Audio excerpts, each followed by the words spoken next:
Here and Now, the program featuring the news and interests of the African American community. Here's your host, Sandra Bookman. Coming up, one of the Exonerated Central Park 5, Kevin Richardson, inspiring youth with a new workshop designed to teach them their civil rights.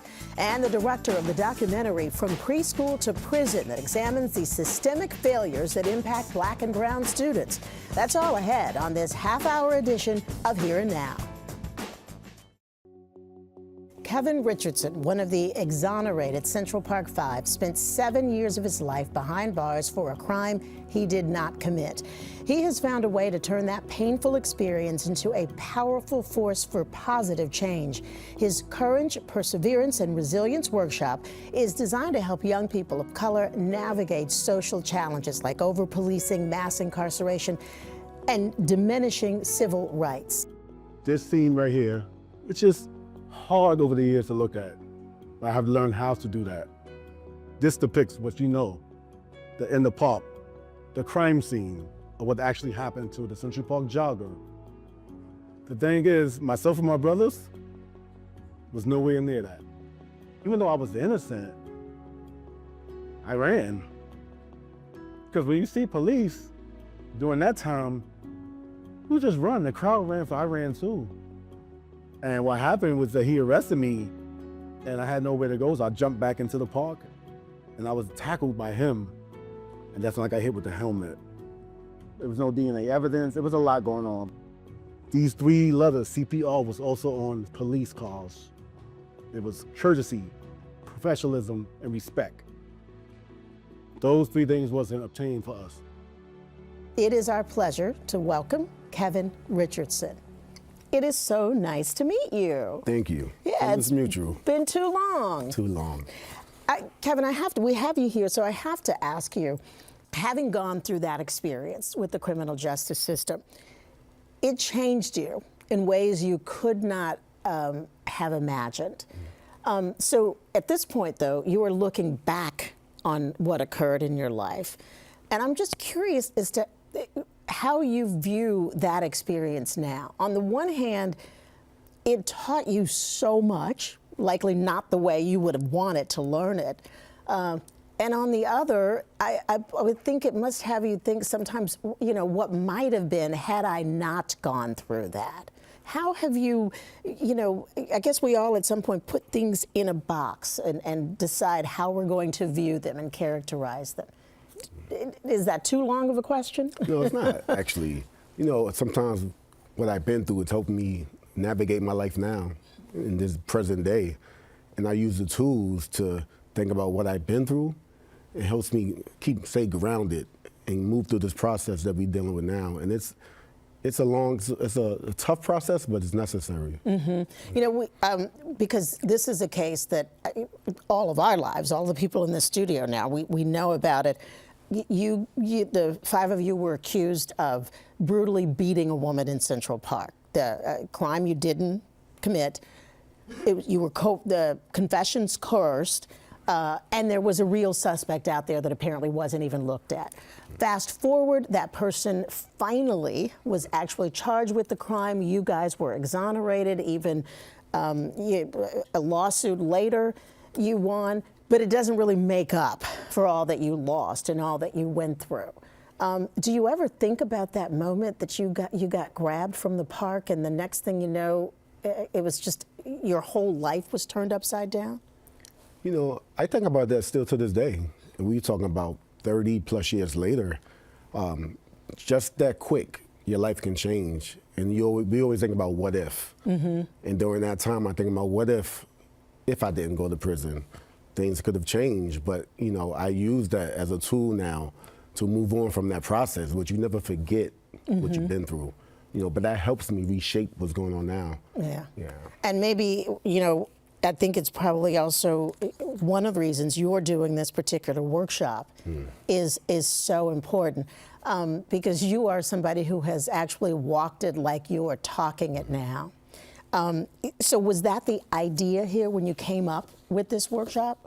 Yes, sometimes when people do certain things, they might not have experience with it. And, it's lived experience. So when I connect to these students or these kids, they look at someone that actually been through it. Yeah. And I become more approachable to them, and I can relate to them still at this age. Yeah. I still could connect with them. If you say you're old, I'm gonna slap you.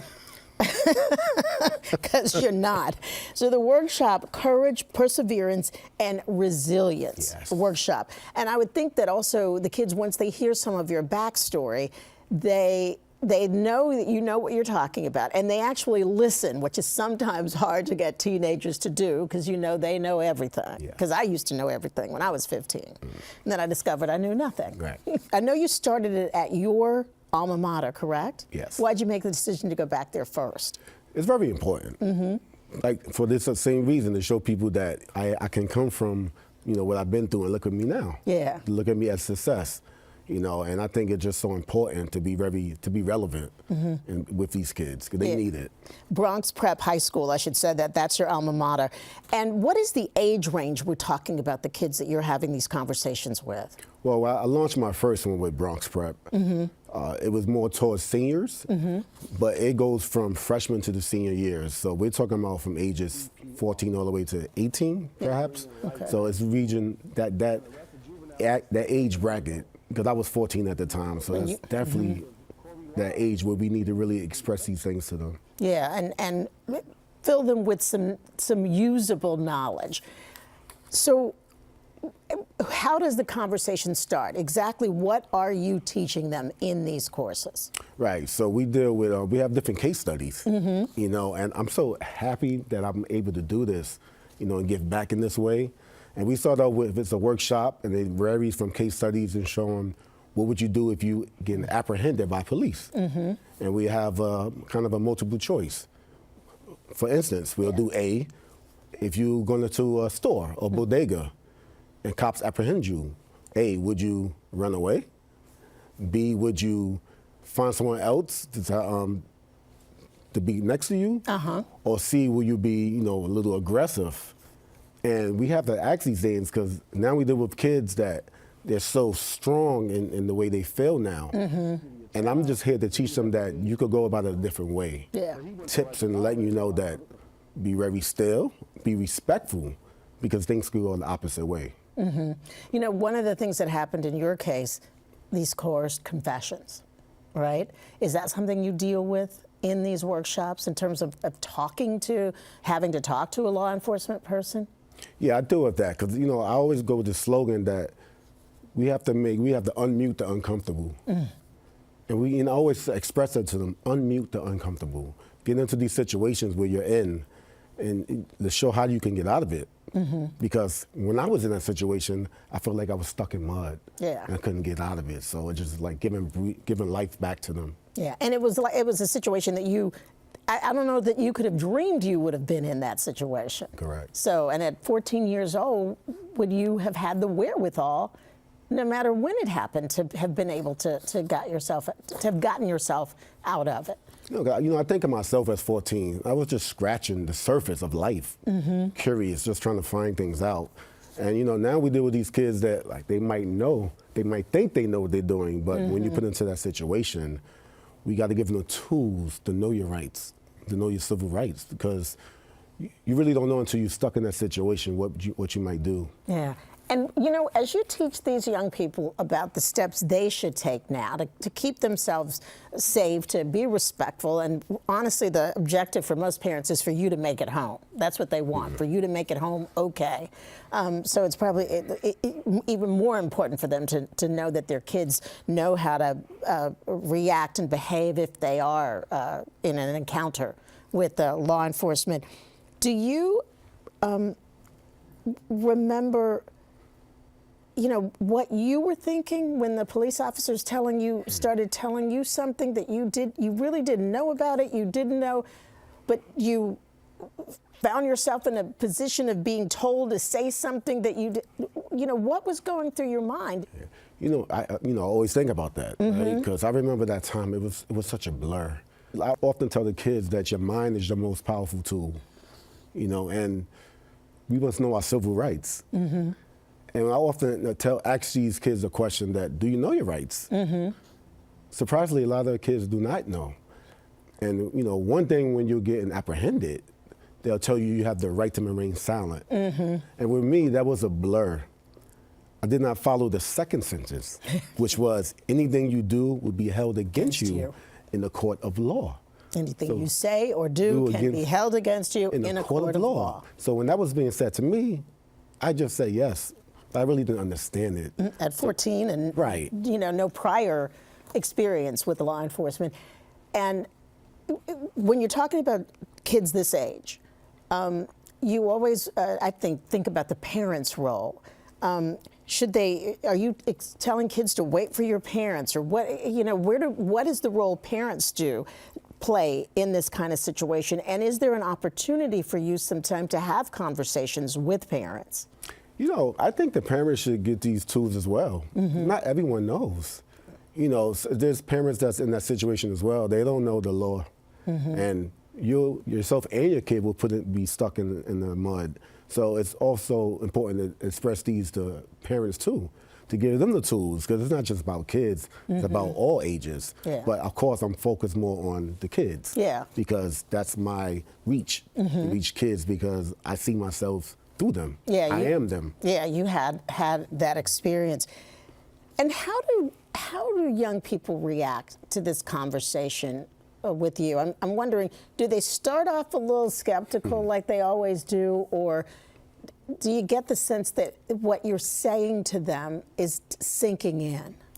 You know, I've been blessed and been seasoned over the years to speak to kids, right? And I have this certain, I guess, stigma in a good way. The kids, when they see me, I'm very approachable. So I get them to be comfortable, and I often use eye contact. They let them. There's something about eye contact when you look at them directly in their eyes, and it's a sign of comfort that I got you. I'm protecting you. You know, because once you could get a kid's attention, you got them. You can keep them. You could keep them, and it's a blessing. After the workshop is done, we do Q&A, and the line is filled up with kids asking wonderful questions. And then they come out of their comfort zone. So Which really means they've been listening. If they're asking questions. How satisfying is it for you? I know you're a dad of 2 now. How satisfying is it for you when you do one of these workshops, the kids are asking all these questions, and you get to walk out of there knowing that you've done what you were meant to do? Or I always feel that I was put on this earth to do something like this. You know, when I was such a young age, I didn't know. Who knows at 14? But it's a sign of accomplishment.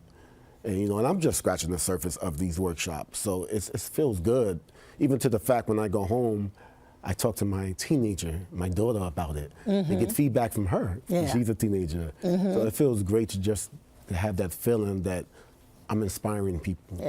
And doing something that truly matters.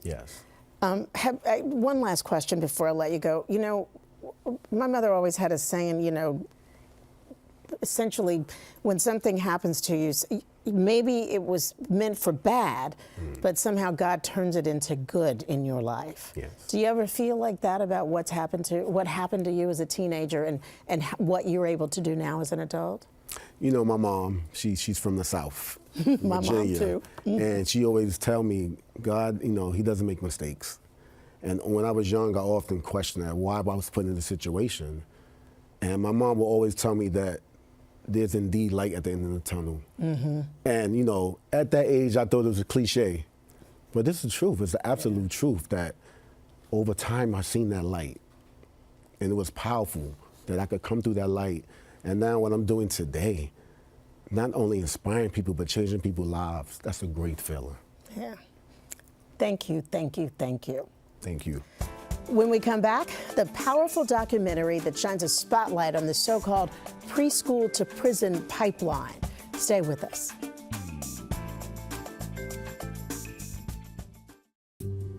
If President Trump's campaign pledge to dismantle the Department of Education becomes a reality, experts are concerned that the drastic move would exacerbate existing inequities in marginalized communities.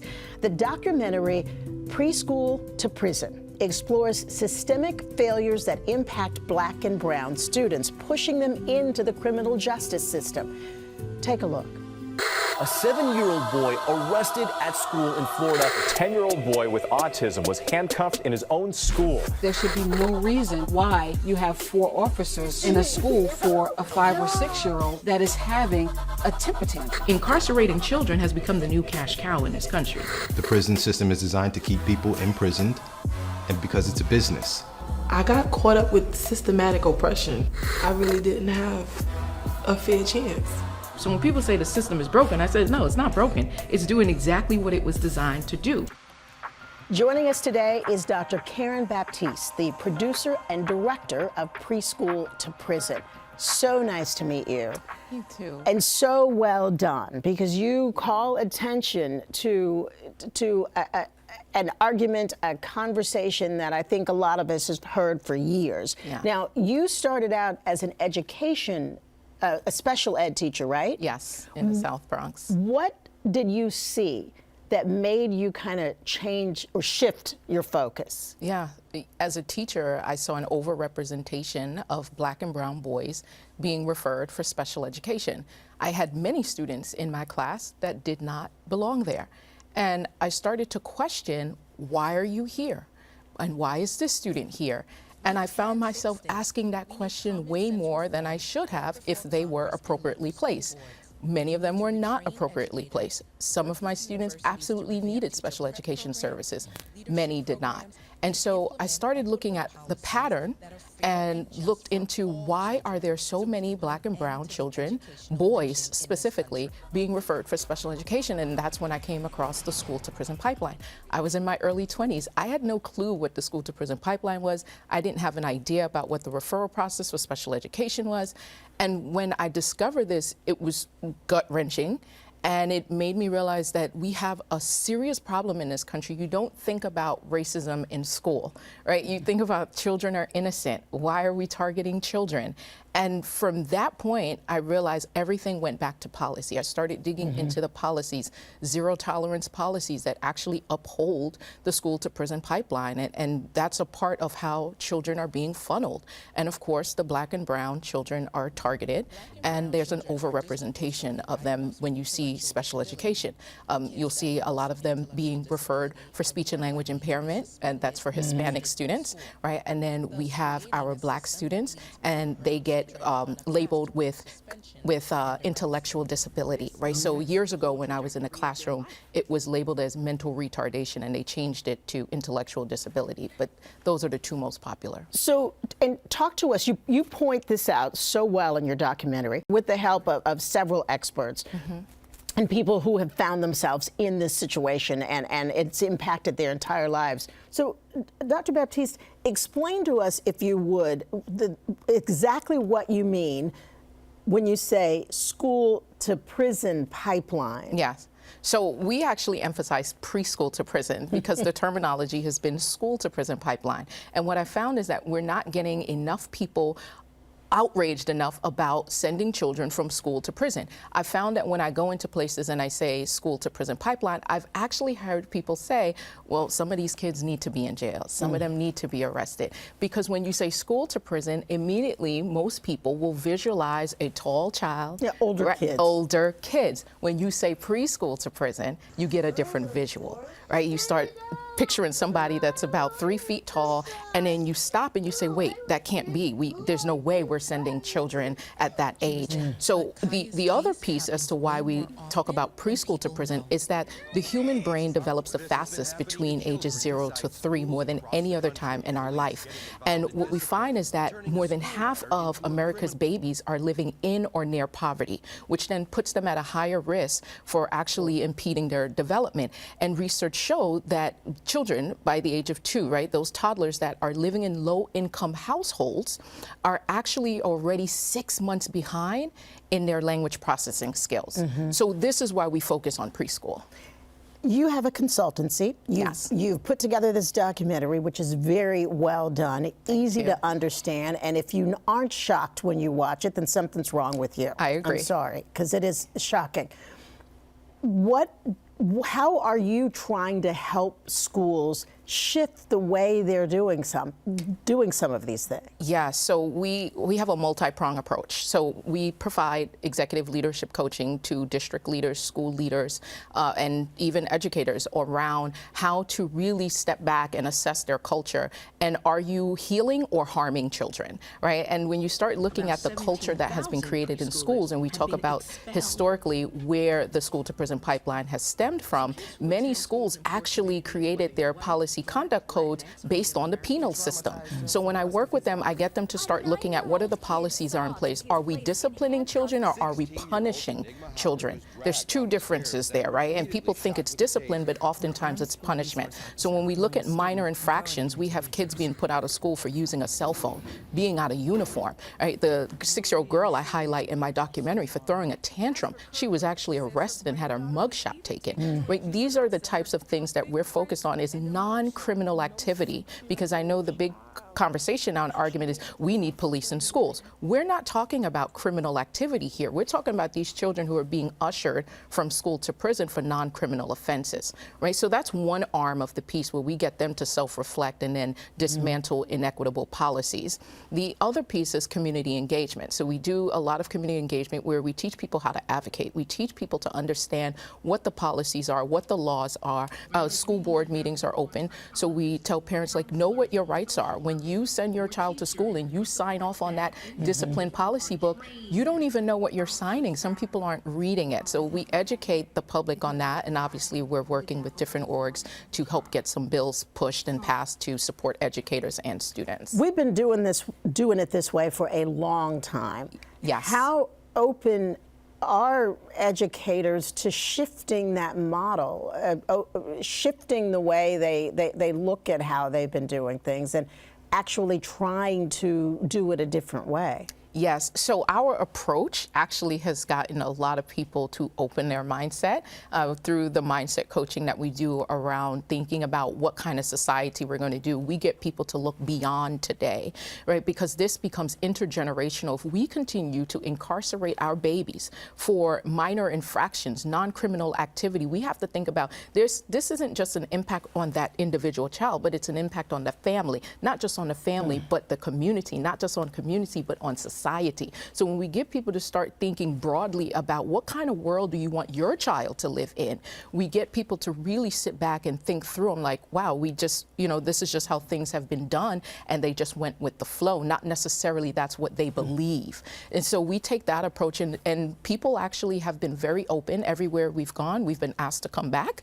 So that's a good sign. That is an excellent Yeah, and me having been a special ed teacher, I know what it is that teachers want. We don't want to waste anyone's time, and so we know how to get into the hearing of educators and really help get them into action. And are schools, is there a cost for schools to work with you on this program? Yes, there is a cost. Most times, especially if we're doing like community engagement events, we have done events without a charge as well, especially because we're really advocating and teaching people how to advocate. Whenever we do coaching and workshops, because we do have workshops on dismantling the preschool to prison pipeline. So often when schools partner with us, they ask to screen a documentary for their staff and even nonprofit organizations. We work a lot with nonprofit organizations, but then following that, we do the workshop on how to dismantle the pipeline, because we can't just leave people with watching the film with no actionable steps. We want people to leave out with awareness, and so we focus on the awareness through the film, and then we do action, which is the workshops, and then we do healing, which is through our therapist that you saw in the documentary. And so we focus on those three areas of awareness, action, and healing, because we want people to leave out feeling full and complete, but also feeling motivated to actually go out and be able to make a difference. Yeah, there's something that they actually can do. It is eye-opening. Very well done. Thank you. Preschooltoprison.com. That is the website to find out more about the consultancy, how, if you're interested, you can become involved with the program. Yes. And then there's Preschool to Prison, is it documentary.com? Yeah, so we have two separate sites because we didn't want to overwhelm or confuse people. So Preschool to Prison with the number 2, that's the consultancy site. And then there's Preschool to Prison documentary.com, and the word 2 is actually spelled out T-O. And so that's where people can go and get the link. It's streaming on Amazon Prime, so they can go to the documentary website and see our awards and the links and everything that they want to know about the documentary. And it is worth taking a look at. It is important work. It is. Very nice to meet you. You too. And I got a feeling Thank it you. won't be the last time we talk. It won't. Okay. Thank you. Thank you very much. We'll be right back.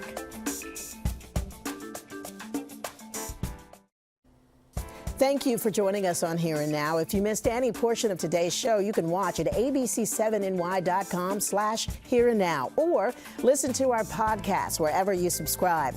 If you'd like to comment or share your story, email us at wabc.com or follow us on Facebook, Instagram, and X. I'm Sandra Bookman. Enjoy the rest of your day.